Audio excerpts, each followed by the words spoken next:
One of the most sensational cases in Cincinnati's recent memory is that of the death of 24-year-old Sarah Widmer, allegedly by the hands of her husband, Ryan Widmer. Tonight, we dive into the case with author and former Cincinnati Enquirer reporter Janice Hisle as she lays out the details of what happened on that humid August night in 2008.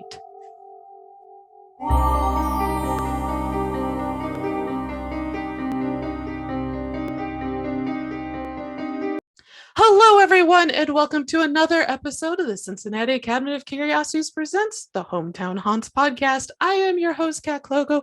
Along with me is Jen Kohler and Christina Wald on this interesting journey of weird history, true crime, and haunted objects from Cincinnati. If you'd like to follow us on social media, you can find us at Cin Cabinet Curio on Twitter, Cincy Cabinet of Curiosities on Instagram, and of course, we take your own hometown haunted mail at hometownhauntedmail@gmail.com. Please send us your true ghost stories, weird history, creepy cryptids, anything that has anything to do with the strange and spooky. We would love to hear about it from your neck of the woods.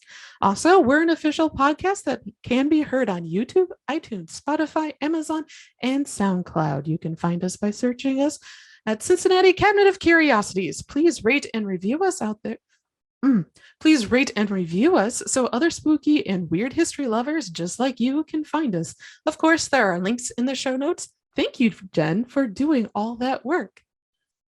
Also, Christina would like me to let you all know that our next issue of the Cabinet of Curiosities is almost finished, and you can get a copy of your own this October during our Kickstarter. It starts October 4th, 2021, and we have a whole bunch of fun, spooky things to introduce you to, such as the Screaming Bridge of Maud Hughes Road, the Ghosts of the Sorg Opera House, a true ghost story from the Chillicothe Gazette, plus much, much more. Yes, it will be fun. And also, you've probably heard some of the stories because we've had some of the artists on earlier in the year. Now, on to our guest tonight. Our guest is Janice Hisle, who has worked more than 2 decades as a journalist before becoming a freelance writer and award-winning author of Submerged, Ryan Widmer, His Drowned Bride, and the Justice System. Submerged explores the hidden angles of a nationally publicized bathtub drowning mystery, which Janice covered for the Cincinnati Enquirer through 3 spellbinding trials. Spellbinding is a kind way to describe that. She has written a biography of a Cincinnati area philanthropist, a comforting light, cancer crusader Mary Jo Cooper, and her legacy of hope. The book raised more than $10,000 for the breast care center that Ms. Cooper founded at Bethesda North Hospital prior to her death. All proceeds from that book go to the center. Janice is now under contract to write a 3rd book, which is expected to be released in early to mid-2022. The book, a memoir, chronicles a mother's fight for justice, one of the most extraordinary tales that Janice has ever encountered. A summa cum laude graduate of Kent State University, yes, another Kent State graduate has joined as a guest. Janice formerly worked for the newspapers in Dayton, Youngstown, and Kent, Ravenna, all in Ohio before her 15-year stint at the Enquirer. Earlier this year, Janice took on an additional role as a communications director for the Germania Society of Cincinnati, a nonprofit organization that celebrates the city's proud German heritage. On the side, Janice teaches group fitness classes, so her feet stay as busy as her keyboard does, and she and her husband, Michael, have competed as natural athletes in the sport of bodybuilding, which I want to know more about. So welcome to the show, Janice. Well, thank you so much for having me. It's really a pleasure to talk about this case, even though the case itself is so difficult and very emotionally taxing. It's one of those cases that just gets in your mind, you know, like an earworm, like a song that won't go away. That's this case. Yes, it was very spooky. I'm going to speak from a personal note because I'm her age and my husband is his age, and we got married 1 year before they did. And it was very spooky because of the life steps that they're going through were in tandem with us. And we moved to Cincinnati right before all this happened. So as just a person who was of the same age set, I'm like, wow, this is really spooky. And I remember these things. So that was just spooky, I guess is the best way. Jen, Yes. You introduced Janice to our show. How do you two know each other? We work together at the Enquirer, and Janice has always been a force to be reckoned with, I have to say. Okay. No, in a good way. Like, one thing I remember most about you was when we would be in our meetings, and you would ask the questions like a good reporter would. I mean, because a lot of the times you're not going to ask your boss, are there going to be layoffs? What are you going to do about this? And Janice was always right there asking those hard questions. And you still do that. So thank you. I appreciate that. Yeah, it takes a lot of, I'm going to say, experience to be able to do that, just to have the confidence to just go out and ask those hard questions. So how did you get involved with covering the story in the first place? Well, it was my job because the way the Enquirer had responsibilities set up, I was covering suburban cops and courts, as we called it. And so when the Widmer case came along, Warren County, where this happened, tends to be kind of a sleepy place in terms of crime. We're talking, it's, very middle class to upper middle class suburban, most of the communities. There are some, farming and, a few, people who are not of financial means, lower economic level, but it's mostly middle class and kind of, boring, the mom and dad and 2.5 kids or 1.5 kids, And so I remember not long before the Widmer case happened, one of the controversial cases was when the prosecutor decided to press charges against kids who had a food fight in the Mason cafeteria. So this is the kind of community we're talking about here. So when the Widmer case happens, murder, the headline, homicide, it really gripped people here locally, but it also had a huge reach beyond just Little Warren County, throughout Greater Cincinnati, and even nationwide. And even after I wrote my book, I got a ton of sales, believe it or not, in Australia, because there was a really weird bathtub case there. I found out that people were still curious about, that happened even earlier than the Widmer case. So again, what happened, of course, was that Sarah Widmer did drown in her bathtub, and her husband, Ryan, was the only other person home. And because of that, everybody thought, it's simple. There's no sign of drugs. There's no sign of an intruder. Of course he did it. But when you find out a little more about the case, all of a sudden it's not as simple as it seems on the surface. Mm-hmm. I found it interesting that it was one of those rare cases where you had a battle of the coroners and their autopsy reports, which I was like, okay, good. Interesting case going on here. It was complicated. So you've actually had the opportunity to talk to Ryan in person, correct? Yeah. When I decided that I was going to do the book, and I would like to explain, if it's okay, how did I decide to finally do the book? Well, I left the Cincinnati Enquirer because there was a constant threat of layoffs. And I went into an unrelated field for 3 years. But this case, again, like that earworm, kept going and going through my mind, especially because I live a stone's throw pretty much where all this happened. Oh. And I would constantly drive past places that played a role in the case. For example, the firehouse is on my way home from almost anywhere I go. And I would think, oh, that's where the ambulances were dispatched from that firehouse to try to go and save Sarah Widmer. Even when I look at my own bathtub, and I've had other women tell me this, when they look at their bathtub, if they're familiar with this case, you go, gosh, what could have happened to her other than if he didn't do it? What are the other possibilities? So I felt kind of a personal connection to this, not only because I covered all 3 of the trials, but because I live in the same community where it occurred. And just passing all of those reminders, and even people who know me and know that I covered the case would stop me in the grocery store and say, hey, is there anything new, even years later? So I couldn't get it off my mind. And finally, my husband just said, you know what? Quit your job, write your book. You'll never forgive yourself if you don't. So that's what happened. Smart man. Yeah. And it's a good book. I love how detailed you are as a fellow author, but I write history books about haunted locations. But I really love just like you went down how many bathtub deaths there were that year and just kind of broke down the numbers from there. And I'm like, that's really impressive. I like that kind of work. So, Thank you. I appreciate that. So you did ask me about talking with Ryan, yes. and I felt a little bit strange about contacting him several years after he was convicted. I had had zero contact with him. I did interview him. I was the first local reporter to get an interview with him. Dateline scooped everybody. There was some special agreement, I guess, with the lawyers. So Dateline did an interview with him. And then I was the first local reporter to get an interview in prison. And prison interviews are always, even though I've done a few of them, you still feel almost like it's the first time that you've ever done one because you're nervous, you're under a lot of pressure, everybody's watching, you have to go through all the metal detectors and there's a lot of protocol involved. You even have to get permission to have a notebook and pen because you have to be searched and there's a lot to it.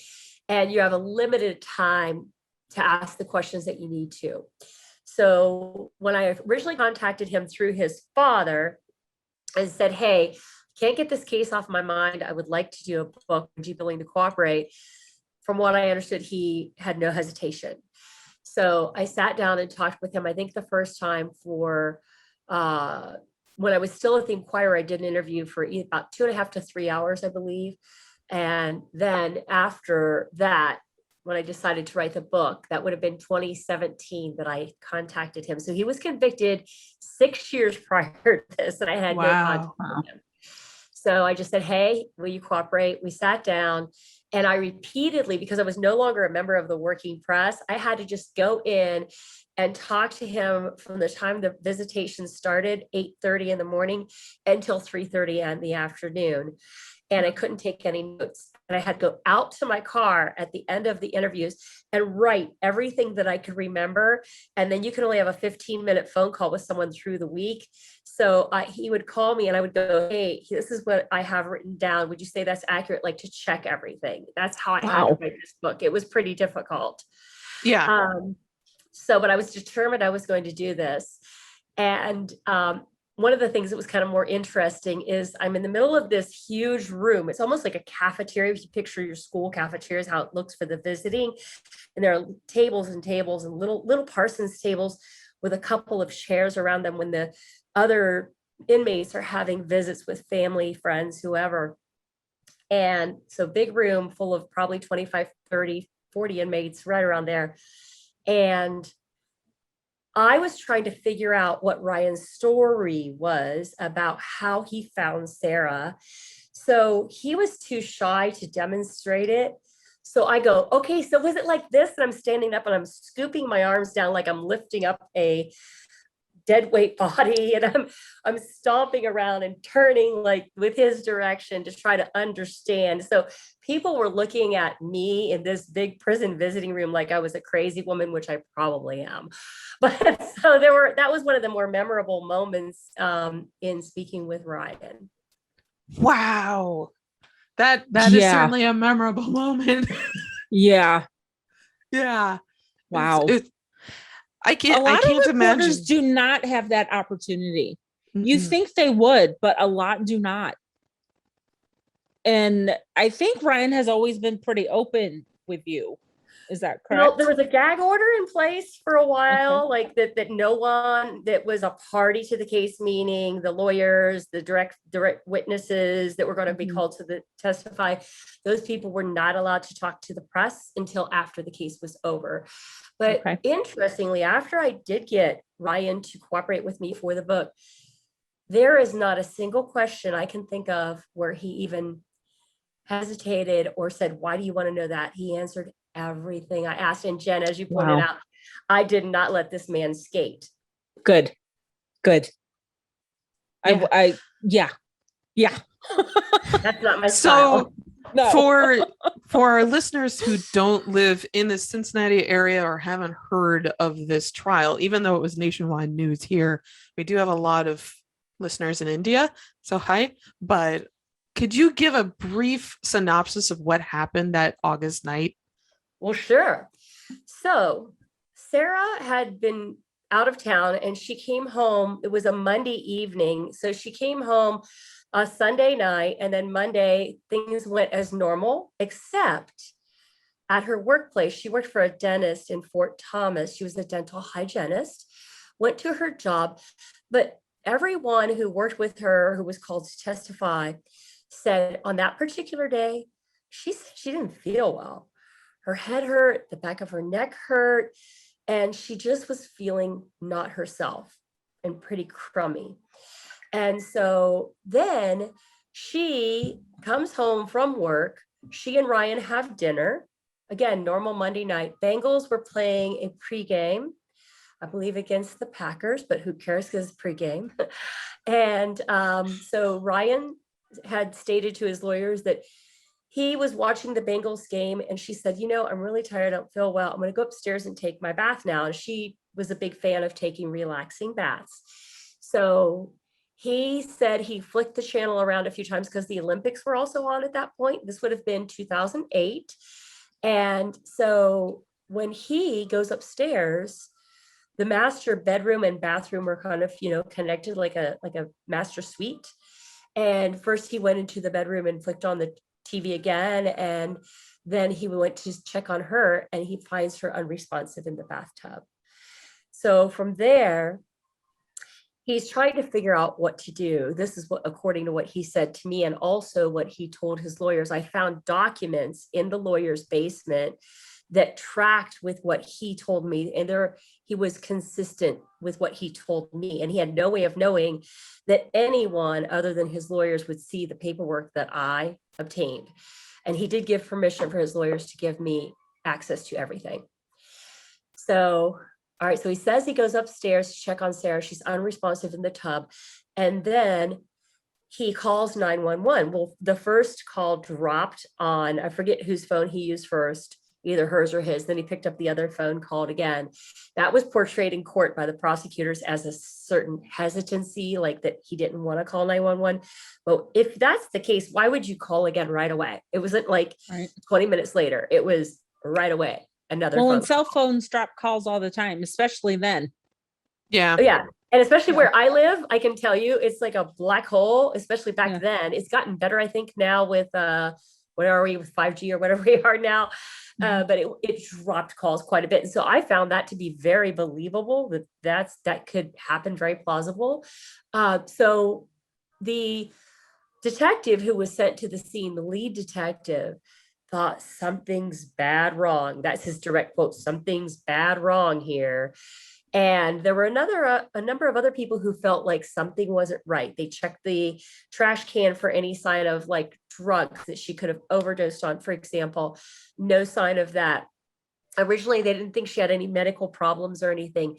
And there's no sign of forced entry. They're searching this house top to bottom while Ryan is in the ambulance heading to the hospital, or actually, I think he was in the ambulance heading to the hospital with Sarah. And so then they start to feel like, of course he did it. Of course he drowned her. But the weird thing is, there was no sign of any obvious injury on her body anywhere. And to me, this is one of the big mysteries of this case. How do you drown a person and leave no broken fingernails, no bruise on the nose? Like if you're pushing the head down, for example, chin, you would think all of those areas would be vulnerable. You would think also that if you were being attacked, you would be grabbing at the hands, and his hands were completely unscathed, his entire body. No one noticed. He was in his boxer briefs when the medics and police arrived. They saw no sign of injury on him and none on her. Wow. So that's the first loop thrown. Yeah.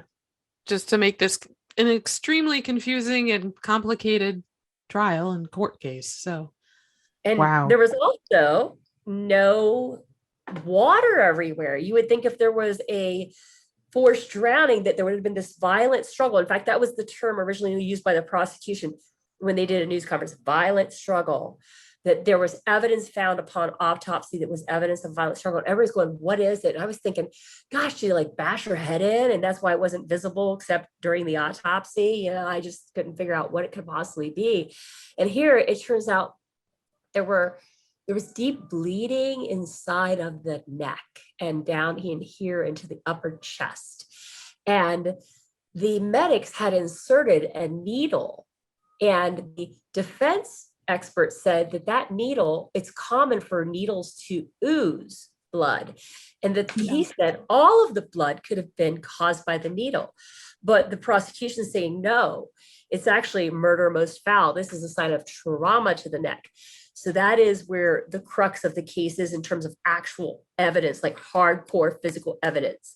There were a few random bruises that showed up later on her body, which often happens. This is difficult to say, but anybody who knows about true crime cases knows that when a body starts to go through the natural process of decomposition, there can be latent injuries that start to materialize as a result of that process. But interestingly, the antecubital fossa, which is right here, you know how you give blood in the crook of your elbow, and that had a 4-inch bruise on Sarah from a tiny needle. And so the, again, defense version of this is that, look, these other small bruises that showed up on her, they were all exaggerated because what happens inside the body when you drown, it makes your red blood cells burst. So any injury looks worse, including that little tiny needle prick causing a 4-inch bruise. But again, when they first found her, no sign of any bruising, any injuries that was obvious to anyone. Were there any signs of strangulation? Like, was her hyoid bone broken or anything? Great question. That was a big point of contention. The defense really keyed in on that and said, hey, if he had tried to drown her this way, that would have been most likely broken, because the hyoid bone is a very small, vulnerable bone, and it's one of the telltale signs of a strangulation. And that was intact. And nothing on her shoulders or anything, like no bruising on her shoulders. There was a small, like abrasion, a tiny, tiny scratch under her armpit. There was also a little bit of a bruising pattern along one side of her head, but even the prosecution witnesses testified that those bruises were very minor, and it wouldn't have been enough, in their opinion, to knock her out, for example. So the defense is trying to paint this picture of her having a medical issue that causes her to collapse, possibly banging her head somehow, and then drown. Yeah, but her body was found dry, warm and dry, I believe was what the paramedics said, or was it the police when they arrived? And he had moved her from the bathroom to the bedroom, the floor of their bedroom, correct? Yes, actually, he was told to get her out of the tub and put her on a flat surface. Now, one of the things that is interesting about what the prosecution says and what the police perceive versus what Ryan says happened and what his lawyers say happened, he says that when he found her, it was his instinctive reaction to sit her up, prop her up against the tub so her head's out of the water, and then pull the drain plug. So the water is starting to drain. And as the water is draining, then reasonably her body is becoming more and more exposed to the air conditioning running at the middle of August, right? So possibly causing that skin to start to dry as more and more exposed. And he's still at this point kind of trying to figure out what's going on, according to him, trying to get a response from her. Sarah, she's not responding, then scrambles to find cell phone 1, followed by cell phone 2. So I did a little test. And this is one of the flaws of this case, in my opinion, on both the prosecution and defense part. Nobody timed how long it takes a bathtub to drain, especially like that bathtub. Don't you think he would want to know that if the timing of it and the timing of the 911 call is considered so important because of the supposedly dry condition of the body? Now, her hair was wet. And so anyway, so that would make sense if in fact, one of the witnesses testified it took him only 7 minutes for his body to feel dry. And that actually tracks with the length of time between when Ryan finds her, you give him a minute or two to be puzzled and make that first phone call. He's asked 1 minute into the call, is she still in the tub? Yes. They said the water's completely drained at that point. Then it's about 5 to 6 more minutes before the first police officer is in the house. You can hear the sirens at the 3 minute and 30-second mark and see what TV show that shall remain nameless, not Dateline, but one of these investigative TV shows. They're going, oh, the cops were there, and you can hear the sirens. That doesn't mean they're in the house. They were saying that it was only 5 minutes, and it was really more like 7 minutes. But I did a test on my own bathtub. Again, that's not scientific, but it took only 2 minutes for my tub to drain from the overflow level down. Now, I don't know about the drainage of this particular tub, but I think somebody should have looked at that, and they didn't. So that is a very good point. Yeah. So if you just slip into the water because you're like, this is something very, very curious about Sarah Widmer.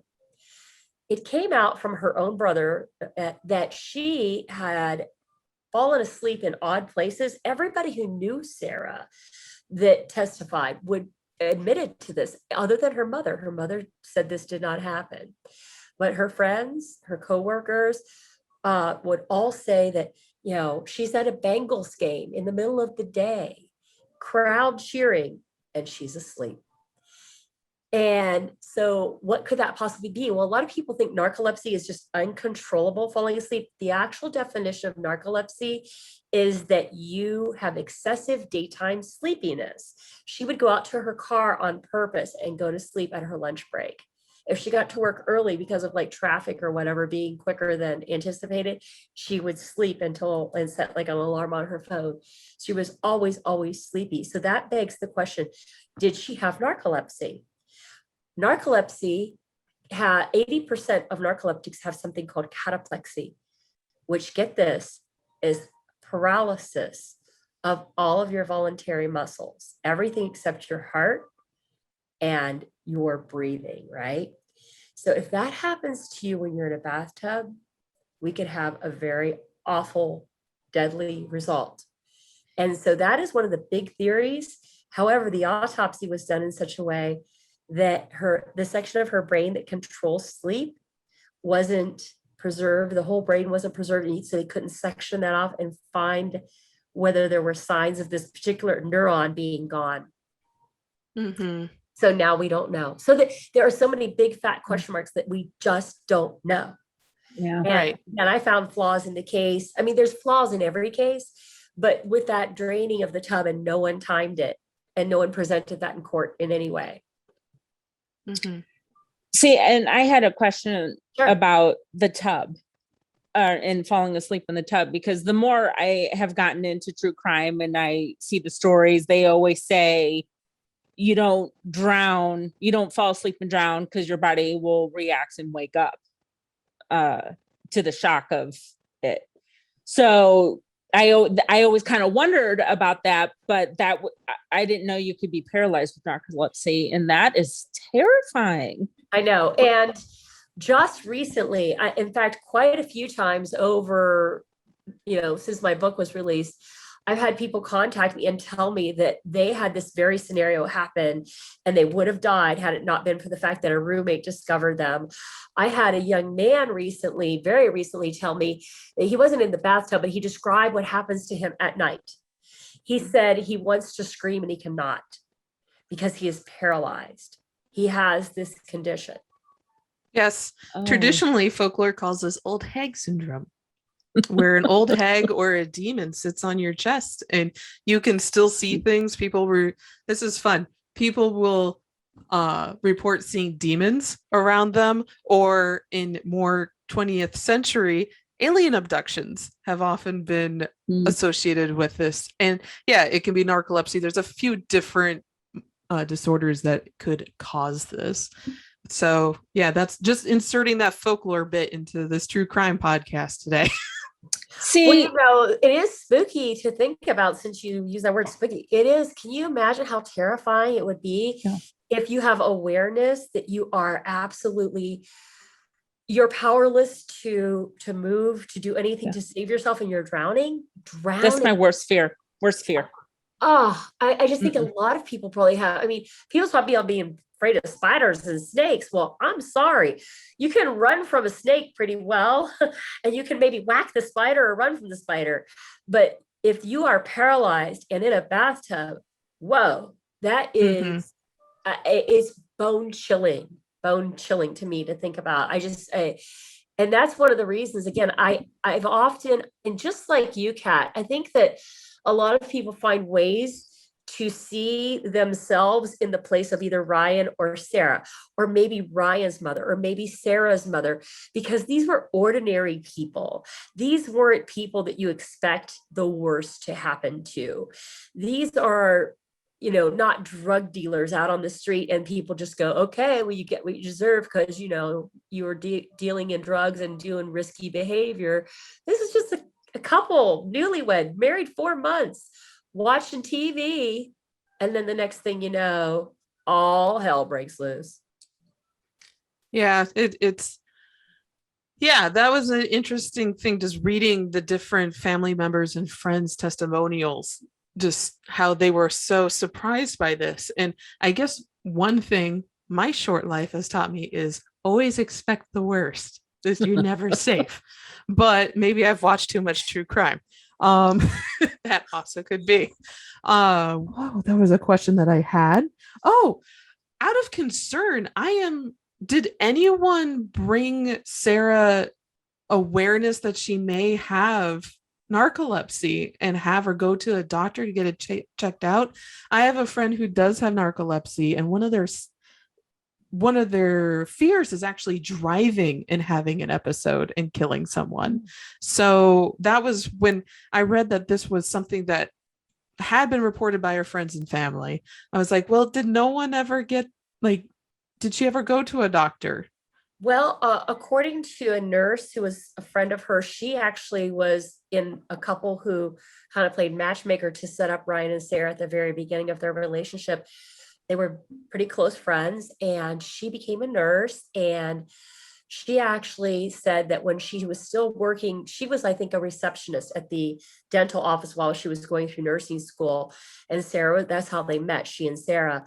And Sarah would report seeing spots, like visual disturbances and stuff. And she always had really bad headaches. And her friend Dana would say to her, don't you think you should get this checked out? And her sleepiness was also an issue. It was to the point where it was almost, in a way, it was kind of annoying to some of her friends. In a way, it was like kind of comical to some of her friends. They actually gave her a nickname tag that said sleeper. You know how baby showers, ladies have like these crazy games we play to make it fun, and like you have to have a nickname related to something of babies, and hers was sleeper, like a sleeper outfit, haha. So she said that Sarah just kind of always blew off the concerns and said, oh, it's just my allergies, I'll be fine. She was the kind of person who didn't want to make a big deal of it.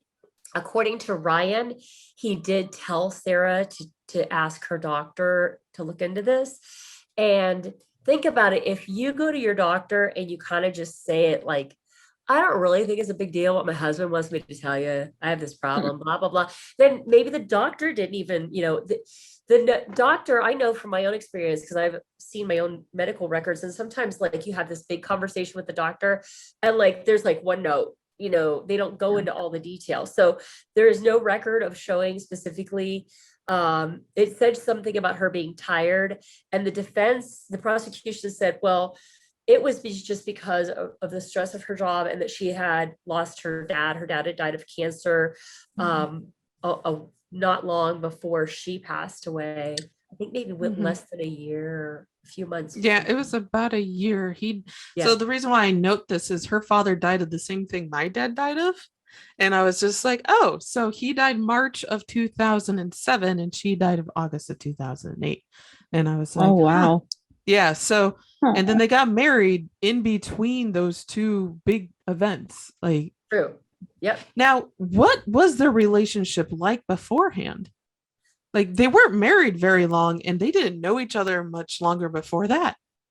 So interestingly, the friends who testified for Ryan and Sarah, including one of Sarah's best friends, who, to me, ladies, you know how we are. We will talk about our men to our girlfriends if they are being, oh, he's being an ass tonight. You'll say that.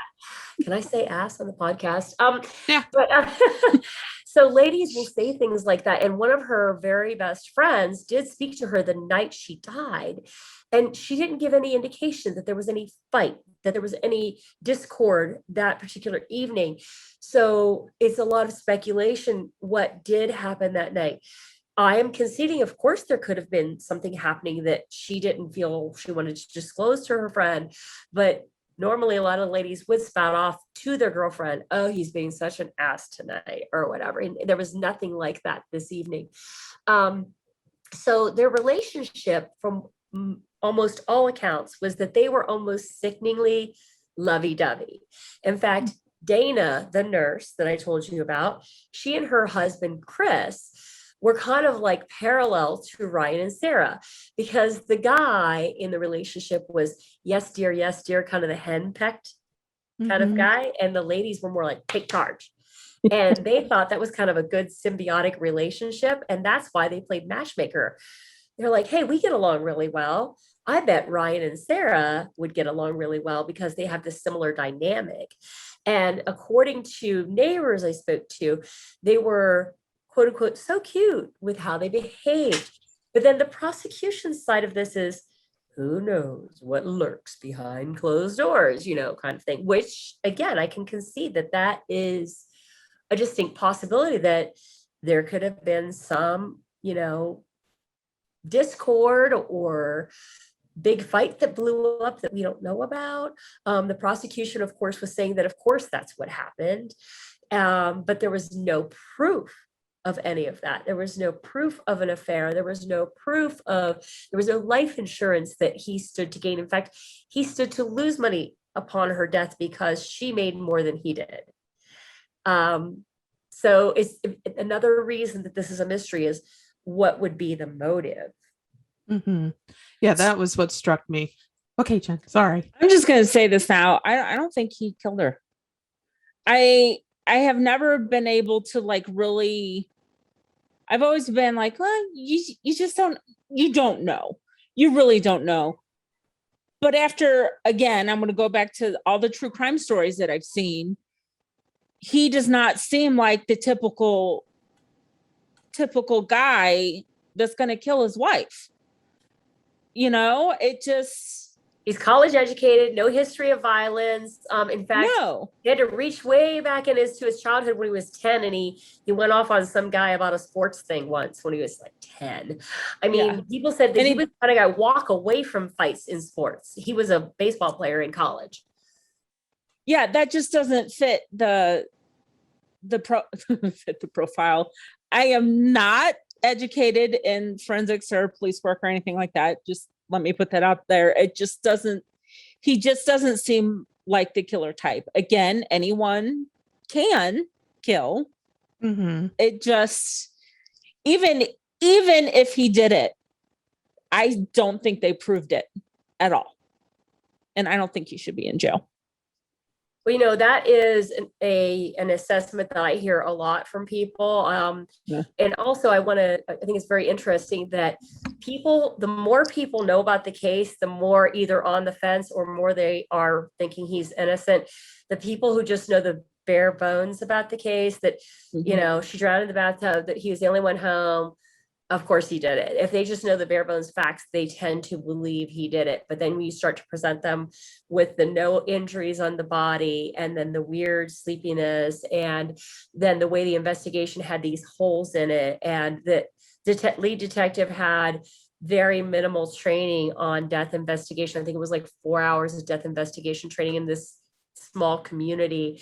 And, that he was definitely a media hound, in my opinion. He was the kind of guy who loved to talk to the press. And I loved to talk to him because he gave good quotes. So it was a symbiotic relationship there, right? If you're a newspaper, you need those chatty Cathy kind of police officers who are going to give you those good quotes and the good information, and he did. So I knew this guy prior to this case, but the more the case went on, and I would kind of pull him aside and I would say, hey, what about this? I know you can't talk to me about it now, but can you like give me the scoop after this is all over? I really want to know. And then I remember I put this in the book. I said, okay, the case is over. Tell me about, like, why did you feel like you had to move so quickly and charge him in 2 days?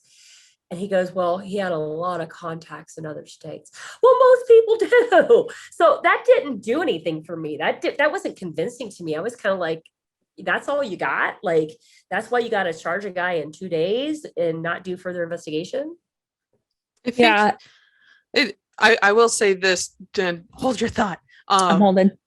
We're not here to cast judgment on the case at all. We're just looking at the case. So for our listeners there, I'm not going to ever say what I think. Thank you for sharing your thought, Jen. Should I not say that? It's okay. I mean, we now know. Look, it's fine. It's armchair. You never know what, again, you do not know what goes behind closed doors. We weren't there. Mm-hmm. The only two people that know are Ryan and Sarah. And you can do your best to piece things together after the fact. But what gets me sometimes with cases is that the police or the prosecution get stuck on one theory and they do everything they can to prove their theory, whether or not it's the truth. Like, it's not like they go after the truth. They just need to get a conviction, right?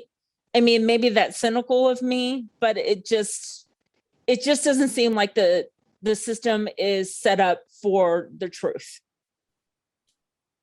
Yeah, that's human nature. Yeah, well, interestingly, yeah. I've had some police officers read the book and say that one of the problems with the justice system is that as soon as that charge is made, it's very difficult to go, never mind about that murder charge, or the rape charge, or whatever the if it's a big case that gets a lot of publicity. Do you remember the Duke University Lacrosse situation? Yes. And you know how long it took for it to come out, what really happened there. Mm-hmm. How awful for those young men to be accused, right? Yeah. And like, it's almost like they dig their heels in, and then there's very little accountability if they are wrong, or there's very little attempt to go kind of like a debrief and go, what went wrong here? How can we prevent this from happening again? So I'm not saying one way or another whether that is what happened in this case. What I am saying is there were enough mistakes made and there's enough doubt that it's very difficult to sort out what is the truth here. What is the truth? Mm-hmm. That's one of the reasons. Yeah, go ahead. So I was just going to say, in your experience with working with the police for all those years at the Enquirer, like, are they,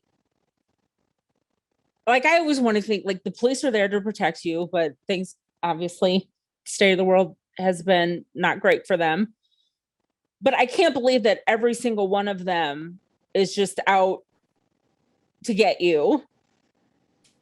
I don't know where I'm going with this. Like, are they, why can't they, I guess the system is set up the way that they can't, like, even if they have their theory and they find out they're wrong, they can't just pivot to a new theory, or do they need some sort of kind of hard evidence to get away from their theory? There's a lot of concern about public perception in a high profile case. And so it does make it very difficult to pivot away from it once that initial charge would be made.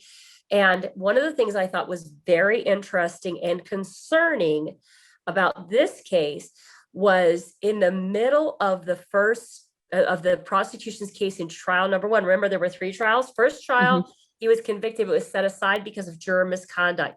Trial 2 was a hung jury. They just couldn't reach a unanimous decision. Trial 3, he did get convicted after only 12 hours of deliberation, which was 1/3 of the length of time just about that the previous jury deliberated. So very interesting. But anyhow, so one of the things that happened is the prosecution filed a document in the middle of that first week of trial 1 that said that the the homicide, if you can call it a homicide, as opposed to a death from some other cause, but that's what they're alleging. Homicide happened in the bathtub, toilet, sink, other water containing fixture. And I'm like, what? Like, this was supposed to be the bathtub murder, right? So why did they change that in the middle of their presentation of their case? And I talked to a bunch of attorneys and prosecutors from other places, behind the scenes. I said, isn't it unusual to have that document? It's called a bill of particulars changed at midstream. And they said, yeah, I've actually not really seen that happen. And that made my heart skip a beat, because I said to myself, my goodness, do they even know what happened here? And a man is on trial for murder. It made my mind start to really approach this in a lot more of a skeptical way. Mm-hmm. Yeah. So I was just going to say, I do have respect for homicide detectives, and it's not easy what they do. And I could not solve cases the way they do. I just love spouting off after, everything is done and you're watching it on TV and you yell at the TV and going, well, no shit. But in the moment, it's not like that. yeah, visiting crime scenes with fresh bodies is very difficult. It's never pretty. Yeah. And they're doing, what I heard a lot of them say is they're doing the best they can with what they have. Yes. Right. It's really what all of us are trying to do right now. And I think that I think there's very few of them that sit there and go, oh, I'm going to get this guy no matter what. I think it's a subconscious thing. They're not even aware that they have developed tunnel vision, and they're not seeing this important fact over here and this important fact over here because they're right here. And I don't think that it's intentional of course, there are going to be bad apples in every profession. There may be a few who are intentionally out to get someone. But I think that when justice does go awry, that is often as a human foible, basically. System. Oh, I would agree with that. Yeah. You would have to be pretty evil to deliberately. Oh my God, I can't even imagine. It'd be pretty bad for you to deliberately send someone to jail for life for no flipping reason just because you thought you were right. And I hope that doesn't happen. Right. Yeah. And also on the flipping thing, the cultural zeitgeist doesn't really like flipping of opinions too often. We have this problem pop up in a lot of different avenues of our culture. So it's just our culture just does not like flipping. They like to have black and white, everything explained. Like it's an episode of a crime show. So, which leads us to trial number 1 and the jury misconduct that happened within it. So what happened at trial number 1?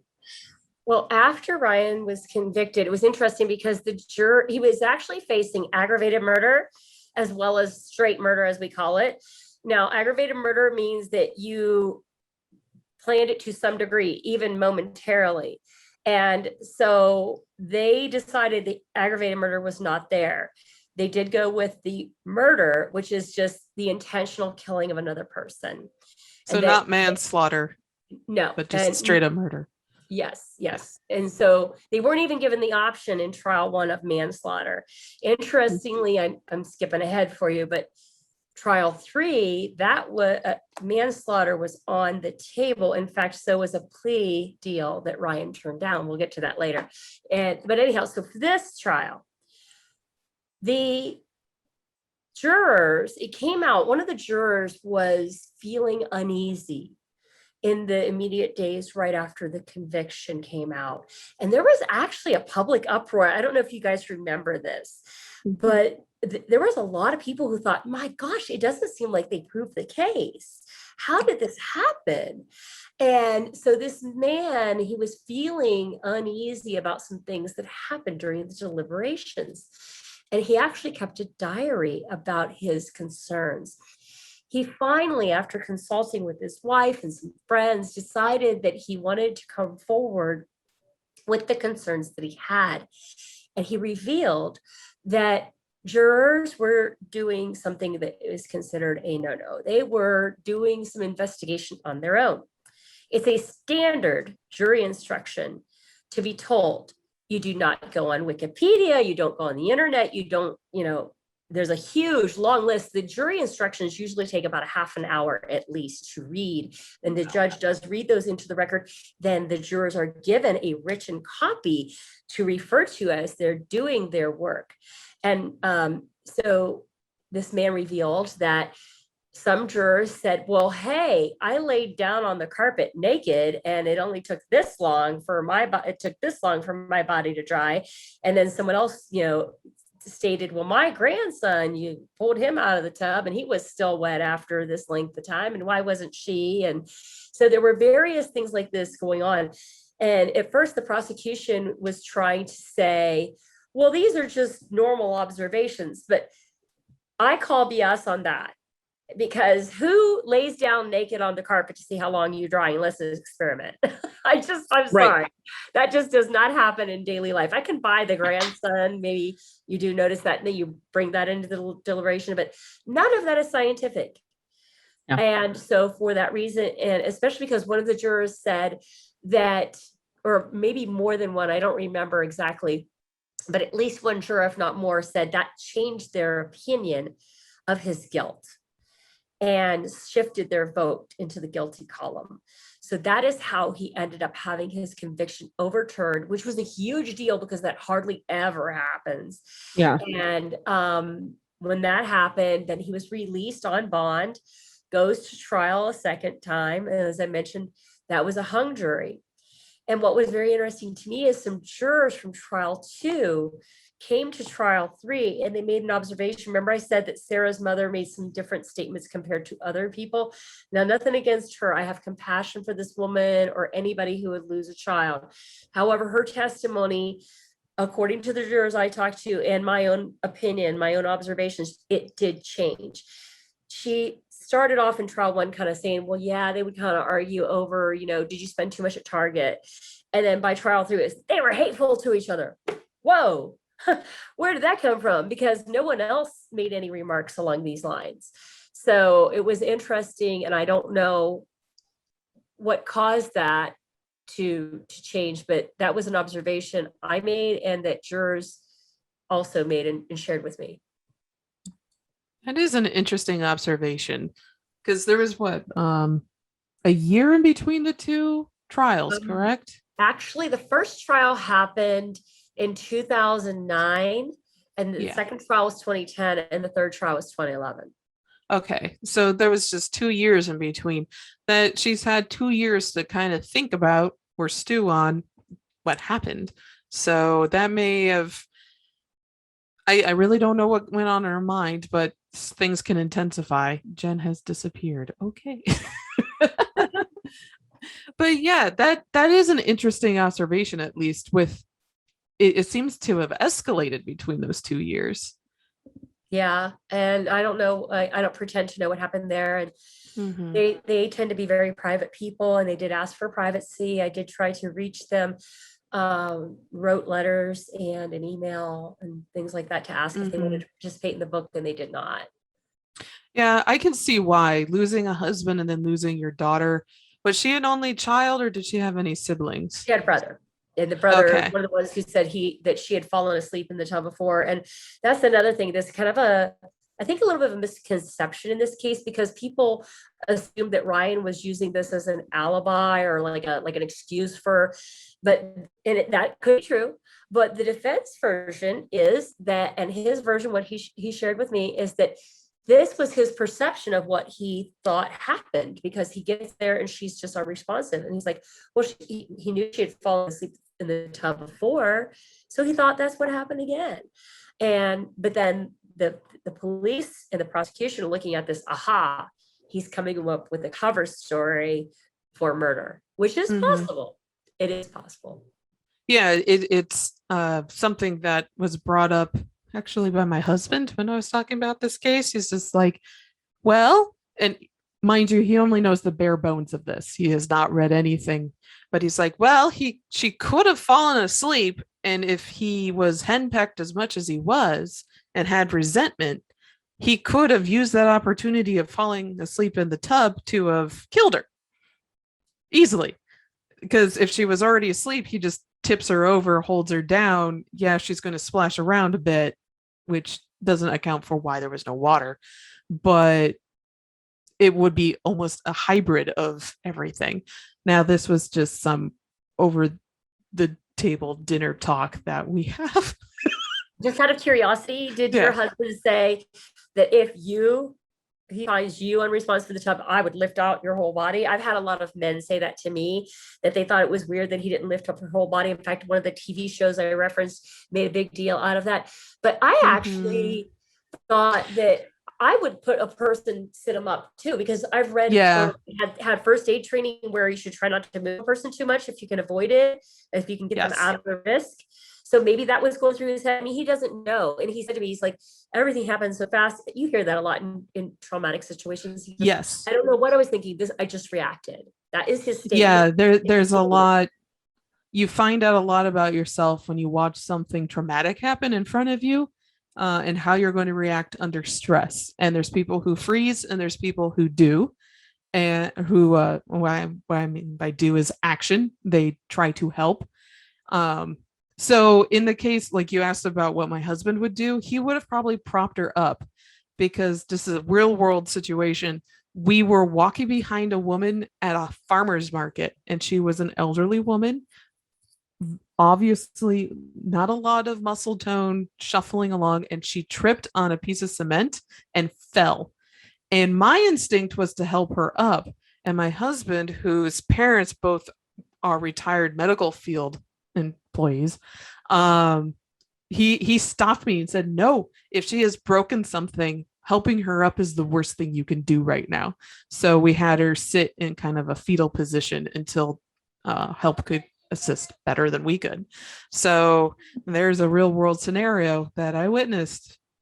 And see, it goes to show that different people can react in different ways to a traumatic situation.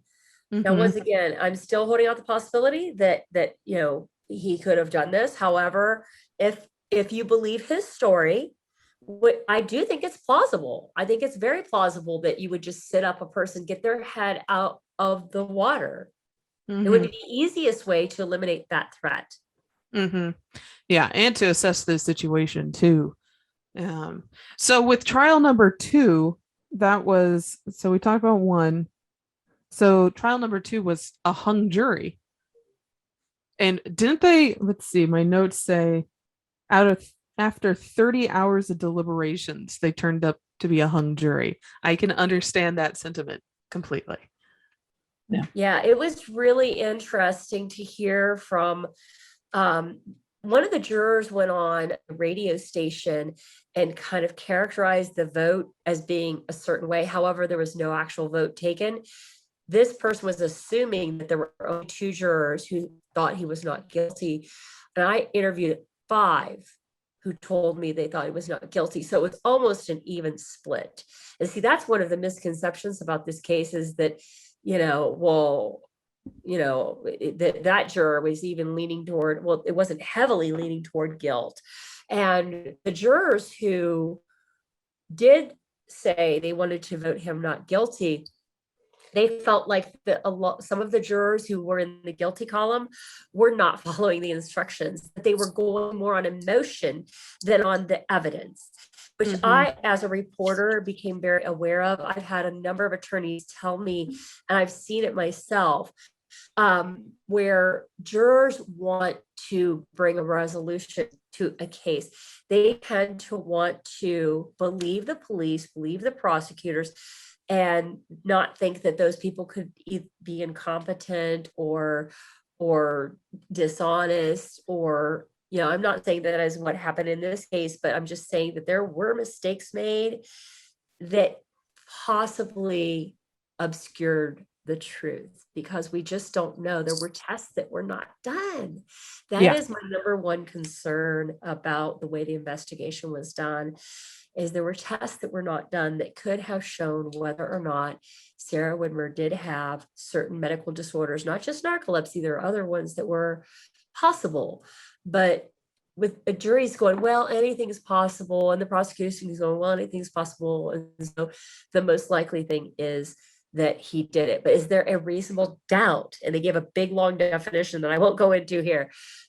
What is reasonable doubt? And it's just that, can you imagine that it's even plausible that something else happened?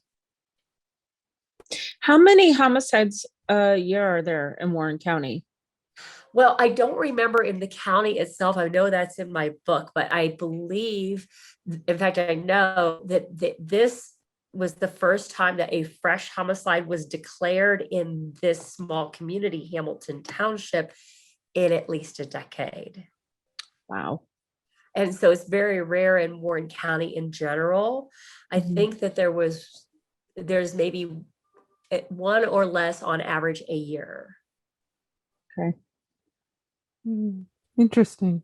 It reminds me a lot of where I grew up, just farm town with the subdivision randomly sprawled there.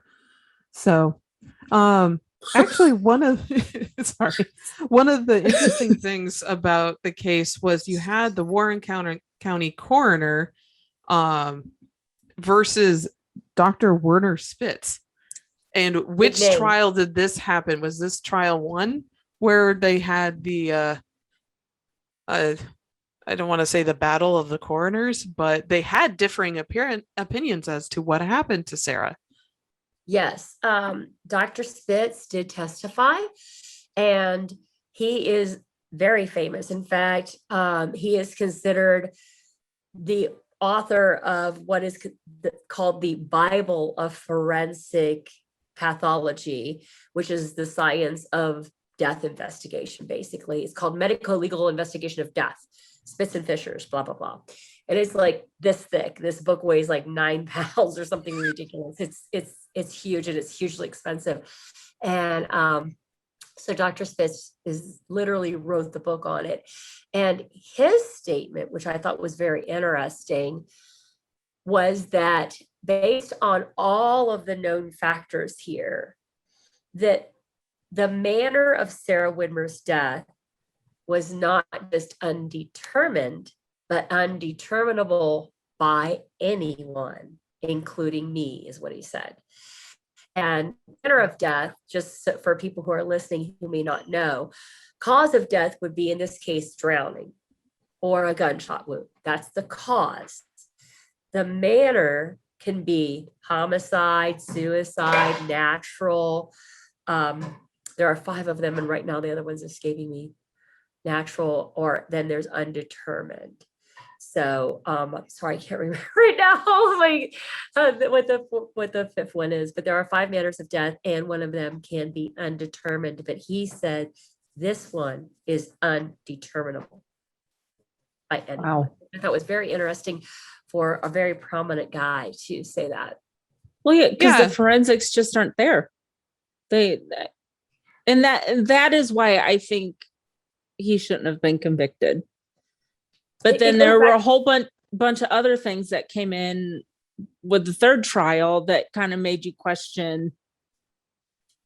Well, so let's move to the 3rd trial then, because wasn't there a surprise witness that showed up and talked to the jury? So please explain what happened with jury trial number 3. So there was a woman named Jennifer Crew who was from Iowa. And she ends up contacting Ryan Widmer as a result of his case airing on Dateline. Now, for the life of me, I can't figure out. I like true crime stuff too. I always have. But I have never felt like randomly I contact people when I was, a reporter, right? To ask them things. I never felt like I wanted to contact a random dude who was on TV and go, hey, I feel sympathy about your case, or I'm curious about your case or whatever. I never felt the need to do that, but she apparently did. She contacted him through a website that was set up by his supporters, and they kind of struck up a friendship. And from what I recall, it was mostly centered around sports. That Ryan's a big sports fan, and so was she. And she said she didn't think he did it based on what she saw in Dateline.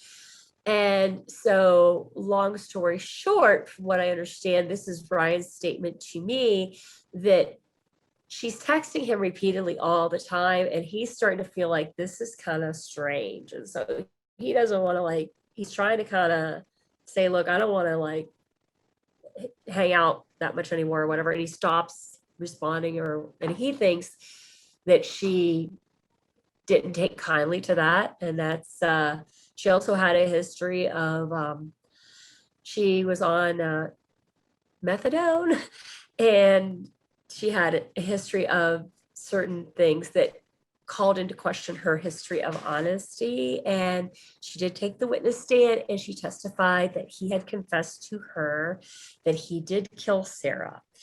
Interestingly, again, I found some documents that showed that you would think if someone confesses murder to you, that those words would be seared in your mind. There were several variations of what she says, she claims that he said. So I don't know whether to believe her or not, but I can tell you that the jurors, even the ones who convicted him, the ones I spoke to told me, oh, nobody believes her. So, but the prosecution put her on as like this star witness. They kept her name secret for a really long time under this, what was then a brand new law in Ohio that allowed them to cloak the identity of a person who claimed that they had information in a murder case for their protection. And so the defense wasn't able to find out her identity until right like in the midst of the trial, like right before she was going to testify. So they had very little time to do the background research that a defense team would normally do against a star witness like that. Yeah, that seems a bit unfair. Yeah. But it was interesting to me that like they tried out this witness and made a big deal of it. And then the jurors who convicted him said, but it was interesting. They said, well, we think something like what she described could have happened, but everything she stated had been pretty much already out there in the news, and she got some things wrong. Like, for example, she said that Ryan knocked over this little wastebasket. You know, most people have a little wastebasket in your bathroom for your tissue or whatever.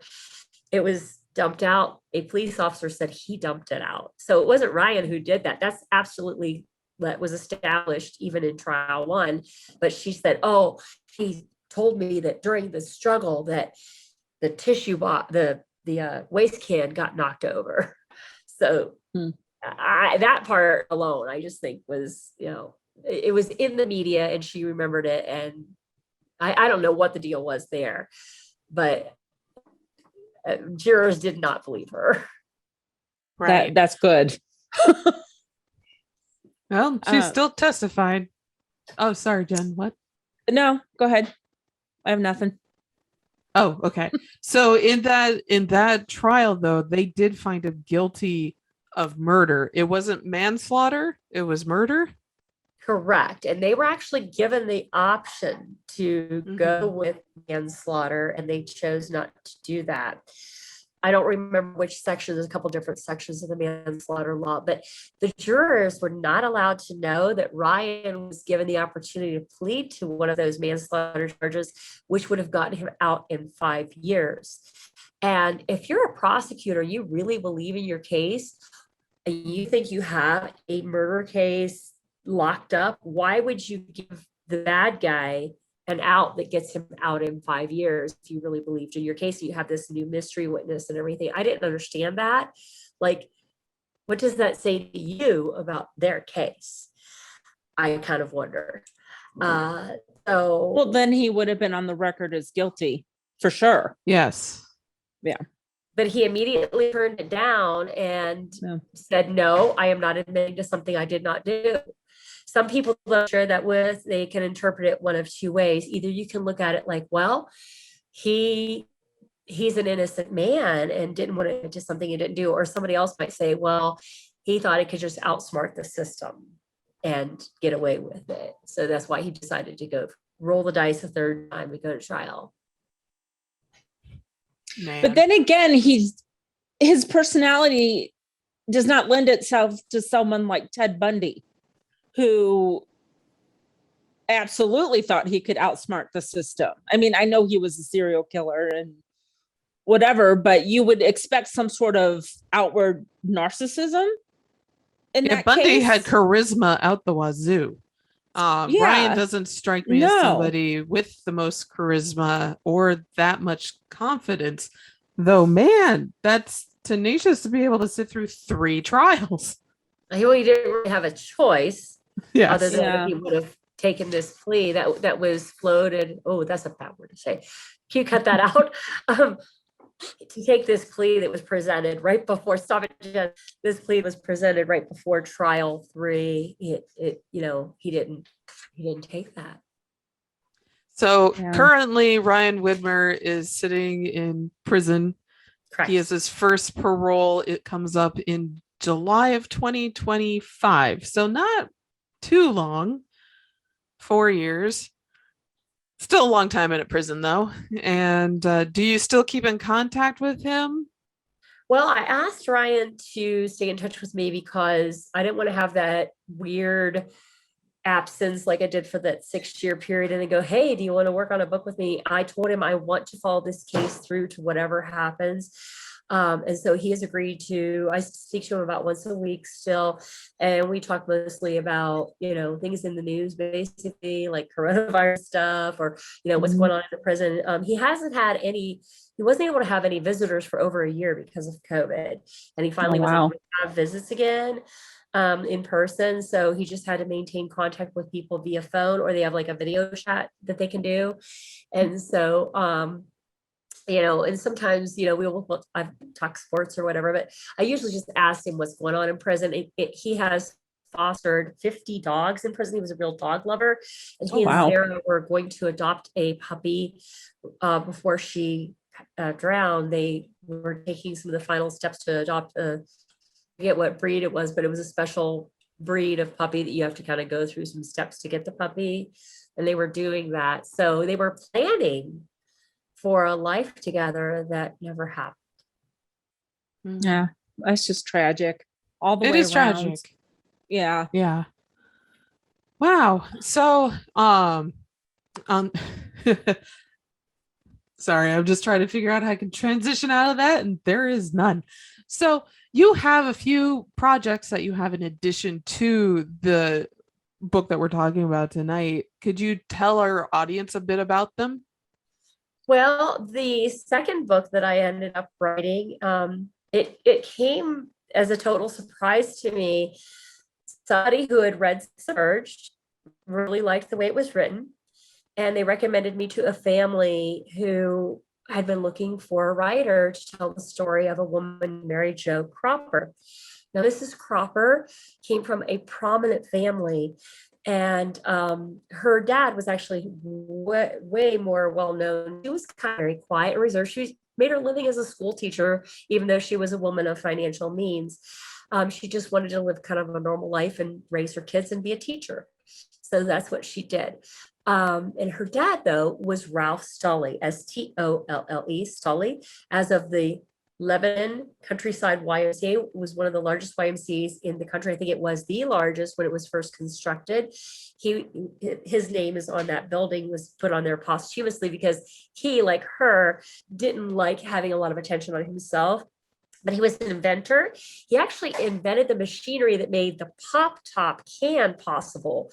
Before his machinery was invented, you had to take a key and pop a top like Yep. that Mhm. instead of I having remember those. he invented not the pull tab itself, that was somebody else's invention, but he came up with the machinery that made it possible, because it was actually kind of a feat to do the crimping and all of the way that is configured. So that is where the family fortune came from, were his inventions, especially that one. And so here she is, she's a school teacher. She ends up getting breast cancer, and she decided, after finding out about the process that women go through, or men actually, about 1% of breast cancer patients are men. A lot of people forget that. And so it's a small number, but still they can get it. So she felt like it was a confusing journey, because you don't have anybody coordinating every step of the way, all these different events that you have to go through, and all these nutritional experts, and maybe somebody to counsel you for the emotional component, and maybe about your prosthetics or your hair or a wig, or there's just so many things with it. And so the Bethesda North Hospital had a fledgling program cramped in under a stairwell. And so Mary Jo Cropper, through a friend's unfortunate diagnosis, did learn that there was this better process where they have a nurse navigator to move the patient through all of these steps and get these appointments done for you and explain things. So she wanted to support that. So she and this doctor became friends. It was actually a beautiful story of a friendship. And as a result, there was this freestanding building that was mostly occupied then by this new Mary Jo Cropper Family Center for Breast Care. So I wrote her biography, and at first I was kind of like, oh wow, I'm a true crime writer. I'm not a biographer. I don't know anything about medical stuff. But my husband, God bless his heart, he said, you've written obituaries, you've written personality profiles, and he said, you can do this, and it'll kind of cause you to spread your wings and learn something new, which was great. And I've developed a wonderful friendship with people in that family. And I'm very proud of the fact that all of the proceeds from that book do go to the center. And now book number 3 happened because of book number 2. And the publisher who did book number 2 had a lady who wanted to tell her story and said, aha, because that story involves some true crime aspects, but it's also her life story, kind of like a biography, but it's being written in first person as in her voice. She and I have been working on this together for a number of months now. And so now by the time I'm done with this book, I can say I'll be a published author in 3 different genres. How cool is that? But That's very pretty cool. good. Yeah. So that's where exciting. can we get your books? So my book Submerge, which I will show you right here. This is the cover of it. It is available on Amazon, but you can't get an autographed one if that matters to you. And I also appreciate it if people order from me directly. And that would be on my website. thesubmergedbook.com will get you there. Okay, so there's a way to order through PayPal there. If you don't have a PayPal account, you could just use a credit card that charges through PayPal. And I will personally send you that autographed copy. I also send you an email, and I correspond with a lot of readers, ask them for their questions and comments. I'm always willing to talk to anybody who has even the craziest theory or the craziest question, because maybe that's I didn't think of. So I'm always willing to entertain that new information or that new question, that new comment. So I definitely appreciate it that way. And the Mary Jo Cropper book is also available on Amazon or through me. And again, the proceeds from that one do go to the center. And the third one will not be available till like probably mid 2022 or early 2022, somewhere around there. Yes. Well, please keep us in the circle when the new book comes out so we can announce it on here. And also for our friends that listen to books via Audible, you do have Submerged on Audible as well, and you read the book. So yeah. Oh, fun. I don't think I knew that. That's awesome. Yeah, I did it. So yay. What was that experience like? Well, it's exhausting to read for hours and hours and hours out loud. Yeah. But what was good about it is I enjoyed being able to emphasize the words and kind of dramatize it a little bit, kind of calling on my high school theater experience or community theater I did a little bit of. And I felt kind of nervous because I'm not a trained voice person. I'm not a trained, but I did use a professional studio because I understand that the sound is very important, and did my very best to try to read this in a compelling way for the listener. Yeah. Oh, cool. Yeah. Okay. And the reviews are good. Also, I have to ask about this competing as natural athletes in the sport of bodybuilding. How did you get into that? Well, my husband and I, we actually met in a gym. We bumped into each other in the doorway of this gym. And as they say, the rest is history kind of thing. And we had a friend who was going to compete in this bodybuilding show. And I had never been to one before, but I'd seen a little bit of on TV. And I kind of didn't like how some of the women looked too manly. And I didn't want to do that. Right. But when I went, I had a different impression because there are different categories. There's not like this. If you're a natural athlete, you don't get really, really big like that. You actually get smaller because you're shedding away all of your excess fat. And I saw that there was this beautiful category. It's called figure, and it's somewhere between bodybuilding and what they now call bikini. And it's kind of like you're toned and you're defined, but you're not like, bulging muscles, and you wear a sparkly bikini on stage. And so I thought, why don't we do this? We talked about it, and we weren't married yet at that point. We're like, let's do this. Let's give it a try. And we had no idea how hard it is, because that sport, everything that to do it right, everything you eat has to be weighed and measured, other than like your coffee. And you can't drink like, hey, I'm gonna have a glass of wine, I'm gonna have a beer. You can't do any of that if you're really in serious preparation mode. And cutting down on carbs, and you get in low carb mode, you can't remember anything, you get grouchy, and then there's a lot of crazy stuff that can happen during the preparation. And so it was really, for someone like me, I tend to be very outgoing, as Jen knows. I actually felt nervous, very unusual for me, to step out on stage in a sparkly little bikini and high heels. I felt kind of naked in front of all these people. And someone had told me to imagine that they are naked instead. So I did that. And that actually helped me get rid of those jitters. But I felt myself shaking like crazy, but everybody said I looked poised, probably from the back row. Maybe the people in the front saw me shaking like a leaf, and like every little tiny bit of fat I had left was jiggling. But interestingly, what that sport did for me and for my husband, it brought us closer together. And also, I had this feeling of empowerment. And I always say this, I was being judged for how I looked on the outside, but what it did to me on the inside, that yes, I did the very best I could under all the circumstances to eat the right foods, to do all the workouts, to have this commitment that a lot of people can't do. And you made it on the stage, and you were respectable. And it is a very empowering thing, and it kind of forces you to stay fit. And so we know we're not going to make a bunch of money doing it or anything like that.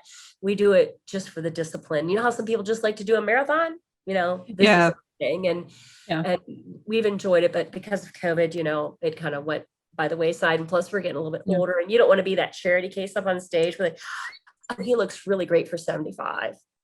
You just don't want that. I have a hard time imagining that of you two, because you guys are like perfect. Oh gosh, like you should see their pictures, Kat. And they've won. How many competitions have you won, both individually and as a couple? Well, we did compete in what's called the mixed pairs, where we got to do a routine together. We had so much fun with it. We did Come On, Feel the Noise, and then a ballad kind of mixed together. It was really interesting. So we had gymnastics components built into it, along with some ballet components. So it was really different.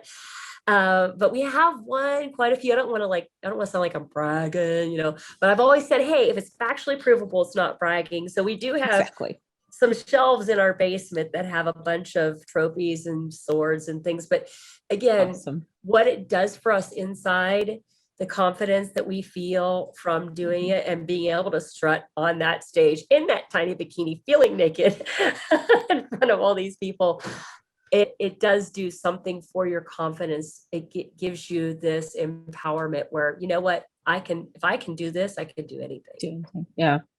I wish I had it, Janice. I do not. I am one of those people that does not have that discipline, and I don't think I ever will. It's hard to find. And teach fitness class, and I always tell my fitness students, and I actually think this might be a good way to wrap this up, because a lot of people also want to write a book, right? And they don't do it. They never fulfill that dream. And why is that? It's because it's simple from the standpoint that you sit down and write it. or it's simple because you come up with a plan to do your dieting and your exercise, to do your competition or whatever you do in life, but it's not easy. It's simple, but it's not easy. It's not easy to stick to that plan. It's not easy to find the internal fortitude and get rid of that voice that says, you're not going to be any good. You can't do this. And so it kind of works together in a strange sort of way. It empowered me to feel like I could do this book. I did have my moments of doubt. Even all the years as a writer, writing a book is way different than writing a story on deadline for a daily newspaper. Yeah. You have the finished product in your hands the next day, or maybe right now on the internet, you can see what you wrote and feeling of accomplishment. But what if you spend a year of your life writing this book and nobody wants to read it, or they hate it? Yeah. And you get those 1-star reviews from nasty people. But if you know that you've done your very best with whatever it is, that means you already have achieved it. Mm-hmm. Yeah. Yeah, I'd agree with that. And that's a great note to end on. So thank you for joining us tonight. We got to learn a lot about the case with Ryan Widmer and Sarah Widmer. So thank you. And please keep us in touch when the new story comes out as well. Definitely will. And thank you so much for having me. I've really enjoyed it. Thank Christina you, wants to come on. I'm sorry, Christina. Are you bringing me on? Hi. Christina, I'm so sorry. Come. I can do whatever she needs. Sorry, no, Christina. I was just going to say, as someone who sleeps in the bathtub all the time, that was really scary. Don't do it. Don't sleep in the bathtub. I've done it ever since I was little. Wow. I didn't know you had this hobby. Yeah, no. I read in the bathtub. Troy gets really mad when I'll take books in the bathtub and read them. And, sleep. Do you drop them in the water when you fall asleep? I try to make sure that they don't get wet, but okay. But I was thinking, but I have never, and many, as old as I've never been in danger, so that was kind of interesting. But if you had something with sleep paralysis, it might make that difference. Yeah. And I like the advice to young. I'm actually writing an art book right now. It's very daunting because most of what I do is illustrate. And so that's why the importance of editors is good. Yeah, I think everyone needs an editor. And, because of self-publishing now, it's a lot easier to publish your own book. But unfortunately, a lot of people don't have the money, or maybe they don't have the understanding that they need to find the money, because everybody needs an editor. Everybody. Trust me, I am so glad that I had an editor to help me, to guide me through this process with the books that I've written. I know hands down that they're better for it. Yes, speaking as an editor, if you're a freelancer who's working on your own book, please hire an editor. We will notice. Yeah. They will catch your spelling mistakes. Yeah, it's not just that. Yeah, I know. Publishing certainly has changed now because so many people have been laid off from the big publishers. Now you can get really good editors as freelancers now that worked at Penguin Random House, or I see people now putting children's books together with teams that worked on the Hungry Caterpillar and all these. Yeah, I mean, because these people are now most publishers have a skeleton crew. They don't actually have full staff anymore. And so if you're going to write a book, now's a good time to do it. There's actually a book that I've read just recently that may be helpful to anybody who is looking to do any kind of creative endeavor, whether it's writing or what is called The War of Art.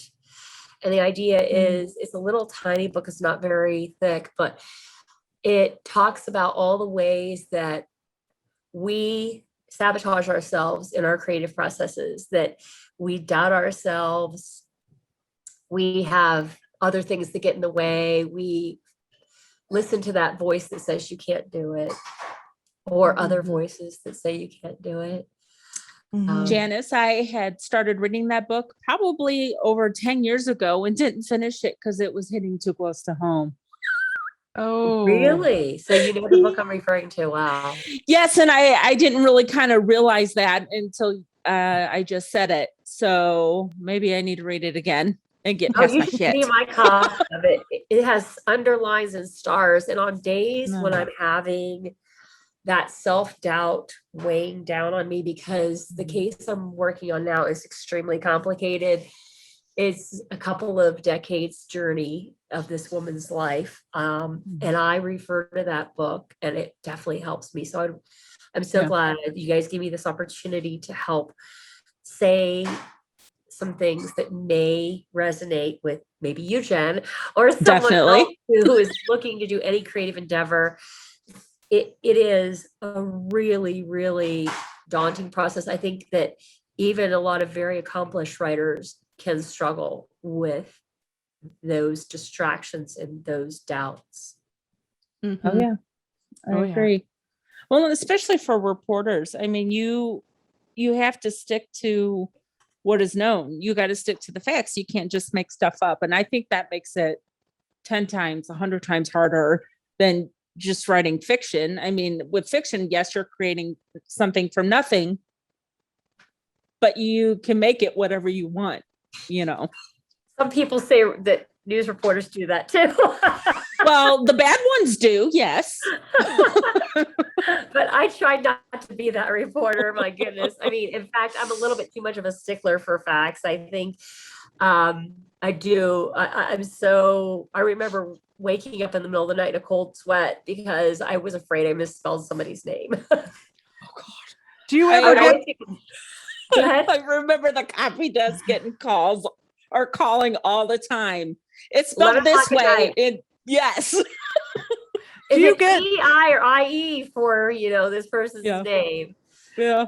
do you get a lot of people contacting you about your books, like with have you ever gotten additional information from people that read them or been contacted by family? I mean, even our podcast, we've had people contact us from families that we've done some of our true crime things on, talking about their families or things that they knew or this relative that I had. And I was wondering if you get a lot of contact from people. I periodically hear from people who have a question or a comment or a theory that maybe I haven't. Most of the things that people have raised, I've heard before, but I'll still talk to people on the off chance that they raise something I haven't heard of. Something that we didn't get into, though, is that there is actually still an active appeal going on. It's actually a writ of habeas corpus. Now, most people don't know what that is, and it's not really officially an appeal. It's basically it's a bunch of claims that say, hey, this guy didn't get a fair trial for these reasons, and therefore he's being held. He was wrongfully convicted is the allegation. And the last action in that case was in 2017. It's been pending since 2014. Whoa. Oh my gosh. Still waiting for the federal judge to rule on that. So if you can What? see that in someplace in this podcast, I just said a bunch of stuff just now that you don't want to put in, obviously, but I think if we can work that in, that's where the case stands right now, is that we are still waiting to hear if the bathtub was seized improperly, and if these tests that were not done on Sarah Widmer should have been done to make sure that he received a fair trial. What happened there was a few years ago about DNA? Was it Sarah's DNA? What happened with that? So that is part of what's still pending. The Okay. prosecution has the only known source of Sarah's DNA because she was cremated. And therefore, there are tests that can be done, from what I understand, that would show possibly whether she had narcolepsy or one of these other disorders that can cause a person to have partial paralysis of their feet and legs. And some of those disorders have been associated with, guess what? Unexplained drownings. Well, On that okay, note, now we'll yes. do the end. Okay. Yes. All right. Thank Sorry, you I for have joining questions. us. It's all right. Thank you for joining us tonight, Janice. It's been wonderful talking to you. Please Thank keep us in touch when the new book comes out. And for all our listeners, if you would like to follow us on social media in Cincinnati, you can find us at Sin Cabinet Curio on Twitter, at Cincy Cabinet of Curiosities on Instagram, and of course, send your own hometown haunted mail to us at hometownhauntedmail@gmail.com. We love hearing from you. So, from me to you, good night and stay weird.